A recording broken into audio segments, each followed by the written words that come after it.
ହେଲା କିଛି ଏମିତି ରାସ୍ତାରେ ଯାଉ ଯାଉ ଏମିତି କିଛି ଜିନିଷ ହଠାତ୍ ଆଜି ଦେଖିବାକୁ ପାଇଲି। A few moments later. High hello ନମସ୍କାର ଜୟ ଜଗନ୍ନାଥ ସାଙ୍ଗମାନେ, ମୁଁ ସମୟରେ ସ୍ୱାଗତ କରୁଛି ମୋର ଛୋଟିଆ ମିନି ବ୍ଲଗକୁ। कौन है ये लोग? कहाँ से आते हैं?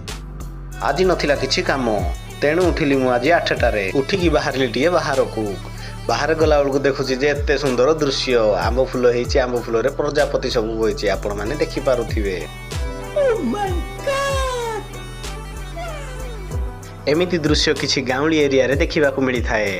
ଗାଉଁଲି ଏରିଆର ଦୃଶ୍ୟ ଯଦି ଆପଣମାନଙ୍କୁ ଭଲ ଲାଗୁଥାଏ ଲାଇକ୍ ସେୟାର ସବସ୍କ୍ରାଇବ କରନ୍ତୁ। बात तो सही है। ଆମ୍ବ ଫୁଲ ଦେଖିକି ଗଲା ପରେ ଦେଖିଲି ଯେ ରାସ୍ତାରେ ଗୋଟେ ବିଛା କଙ୍କଡ଼ା ଅଛି। ଆପଣମାନେ ତ କେବେ ଦେଖିନଥିବେ। गजब बेइज्जती है। ଏଇ ବିଛା କଙ୍କଡ଼ାଟା ରାସ୍ତାରେ ଥିଲା ବୋଲି ମୁଁ ତାକୁ ଚେଷ୍ଟା କରୁଥିଲି ସାଇଡକୁ ନେବା ପାଇଁ, କାହିଁକି ନା କୋଉ ଗାଡ଼ି ଆସିବ ବୋଲେ ମଡ଼େଇ ଦେବ ବୋଲି। ଆଜିର ମିନି ବ୍ଲଗ ଥିଲା କିଛି ଏମିତି। ଭଲ ଲାଗିଥିଲା ଲାଇକ୍ ସେୟାର ସବସ୍କ୍ରାଇବ କରନ୍ତୁ। ରହିଲି ବାବାଇ, ଜୟ ଜଗନ୍ନାଥ।